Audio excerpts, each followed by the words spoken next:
Over the past few months, I have spent a considerable amount of time testing out the new 8GB graphics cards from AMD and Nvidia, and I found them to be pretty bad. There are countless examples where the 16GB versions of these cards are able to deliver playable performance, in some examples high refresh rate performance, while the 8GB models are anywhere from considerably slower to extremely broken. But you know what isn't broken? Today's sponsor spot is brought to you by ASUS and their new Tough Gaming B850 Plus Wi-Fi motherboard designed to fully support the latest AMD Ryzen 9000 series processors. Armed with 14 80A power stages just for the V-Core, it can tackle even the Ryzen 9 9950X with ease, and I verified the board to work flawlessly with DDR5 8000 memory. You're also getting ultra-fast Wi-Fi 7 with ASUS Q antenna, 2.5GB Ethernet, pre-installed I/O shield, 20GB per second USB, PCIe 5.0 for the graphics card with Q release, while the primary M.2 also supports PCIe 5.0 with Q latch. There's loads more features, so to check out the ASUS Tough Gaming B850 Plus Wi-Fi, please click the link in the video description. Okay, so back to the broken 8GB graphics cards. While it is true that in all of the examples that I've shown to date, you could just lower the visual quality settings to get these 8GB models to work, it's not really a great way to get things started with your brand new purchase. And if the situation is that dicey right now, good luck in a few years' time. Not only that, but much of my initial 8GB versus 16GB testing was done on a PCI Express 5.0 system. So more recently, I retested the 5060 Ti 8GB using PCIe 4.0 and 3.0, and then later did the same with the 9060 XT. Now, the Radeon GPU did appear to perform much better using the older PCI Express specifications, as it has all 16 lanes available, whereas the GeForce GPU has been cut down to just 8 lanes. So today we're going to compare the 8GB versions of the 5060 Ti and 9060 XT, specifically using test conditions that exceed 8GB of VRAM to see who makes the best-worst 8GB graphics card in 2025. Now, I can't stress this enough, the entire point of this testing is to show test conditions that exceed 8GB of VRAM, but crucially, still enable playable performance on the 16GB versions of these GPUs. So, let's get in the data. For testing F125, we're using the high preset, which is the third highest preset in the game. Going any higher than this completely cripples the 8GB GPUs to the point where they're completely unusable, though that isn't the case for the 16GB versions.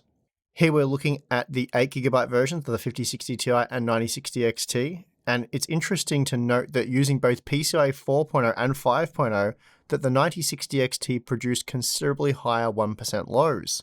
And this could be a direct result of having twice as much PCIe bandwidth, and we'll investigate that in a moment.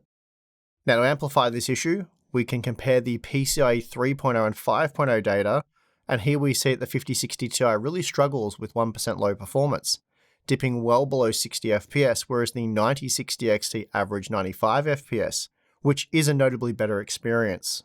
So let's see how all of this plays out on a graph with the 16GB models included, and this data is based on a 3-run average. Okay, so the 16GB version of the 9060 XT was running PCIe 3.0, as PCI Express bandwidth doesn't affect performance if you have enough VRAM. At most, we're talking about just a couple of frames here. So to illustrate the point better, the 16GB cards were tested using the 3.0 spec. But even so, the 9060 XT managed 190 FPS on average, making it 13% faster than the 8GB model using PCIe 5.0, 28% faster when limiting the 8GB card to 4.0, and then a massive 45% faster when both are using PCIe 3.0. The RTX 5060 Ti results, on the other hand, are quite different. For some reason, downgrading the 8GB model for PCIe 5.0 to 4.0 doesn't reduce performance all that much, and in fact, the 8GB model isn't even that much slower than the 16GB version. But when we switch to PCIe 3.0, performance tanked. And it is worth noting that although the 5060 Ti 8GB was 7% faster than the 9060 XT 8GB when both were using PCIe 4.0, the Radeon GPU delivered 22% stronger 1% lows.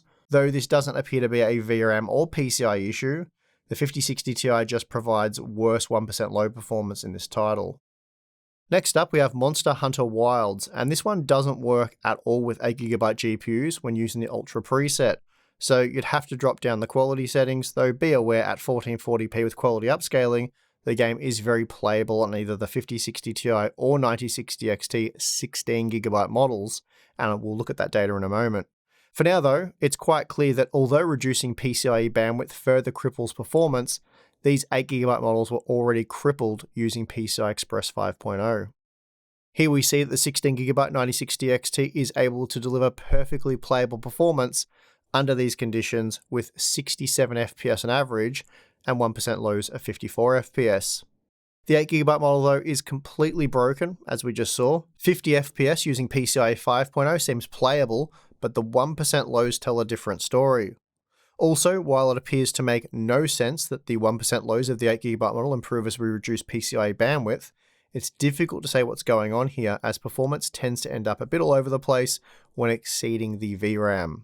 But it does appear as though the 1% lows stabilize as we lower the average frame rate. All of that said, we see the opposite effect with the 5060 Ti, though the one thing that remains consistent is the fact that performance is completely broken with just 8GB of VRAM.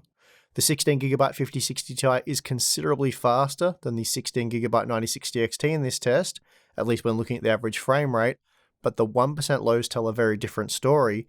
Here the Radeon GPU is much faster, so the results in this title are a bit all over the place. Next up we have Spider-Man 2, and here the 8GB 9060 XT performs reasonably well, rendering almost 90 FPS on average, though the 1% lows were quite poor, sitting well below 60 FPS. The 5060 Ti, on the other hand, is a disaster. With the combination of just 8GB of VRAM with just 8 PCI Express lanes, this kills performance even when using PCIe 5.0. We're looking at unplayable frame rates, and then dropping to PCIe 4.0 just makes a bad situation even worse. The 9060 XT isn't too bad using PCI Express 4.0, but with 1% lows of just 37 FPS, it's far from good. Then if you use either GPU and a PCI Express 3.0 system, you're going to have a bad time. The 5060 Ti is completely broken and so far from usable that you'll struggle to make your way back to even the menu. The 8GB 9060 XT is not really much better, though you could technically play like this, but doing so would probably be bad for your mental health, or at least it was for mine. Now here's a look at how those various configurations compare. The 16GB 9060 XT was 26% faster than the 16GB 5060 Ti, with 18% stronger 1% lows, so a clear advantage here for the Radeon GPU. But when we step down to the 8GB models, the Radeon advantage becomes significantly more significant.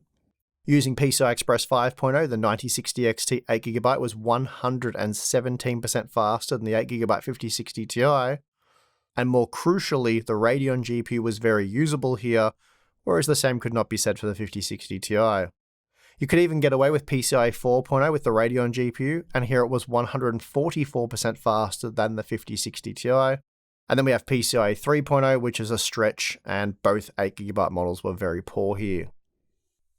Moving on to Ratchet and Clank Rift Apart, we see when using PCI Express 5.0 that the 5060 Ti produced a higher average frame rate than the 9060 XT, with considerably worse 1% lows. We see a similar thing when limiting the PCI Express bandwidth using the 3.0 spec. Here the 9060 XT is still usable, but the same cannot be said for the 5060 Ti. Now, if we plot all of that data onto a graph, we find that even the 16GB version of the 5060 Ti was faster than the 16GB 9060 XT when looking at the average frame rate. 5% faster in fact, but the Radeon GPU did produce 21% stronger 1% lows. So even when having enough VRAM, the 1% lows of the GeForce GPUs are weaker than expected in this title. And that issue is amplified through a lack of VRAM, as the 8GB version was 9% faster than the 9060 XT for the average frame rate when using PCI Express 5.0, but the Radeon GPU produced 33% stronger 1% lows. And the 5060 Ti started to suffer very badly from poor frame time performance with PCIe 4.0, and once we dropped down to 3.0 it became completely unusable, though the Radeon GPU was also very poor here.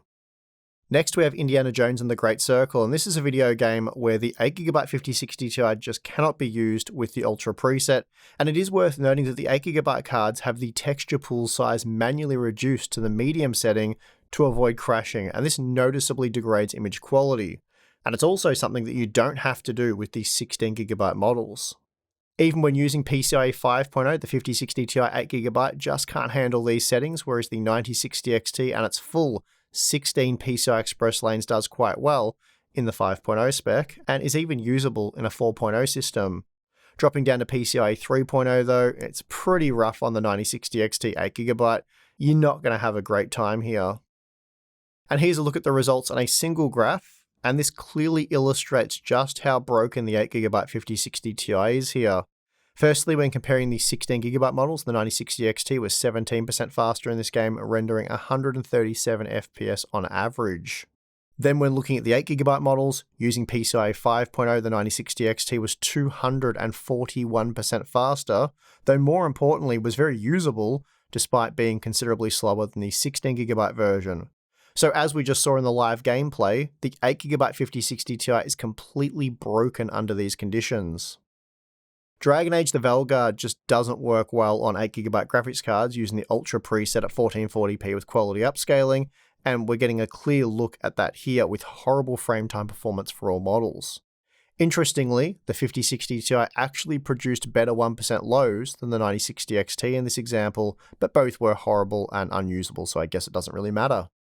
Looking at all of the data, we see that the 16GB 5060 Ti was faster than the 16GB 9060 XT when comparing the average frame rate, 8% faster in fact, but the Radeon GPU was 11% faster when comparing 1% lows.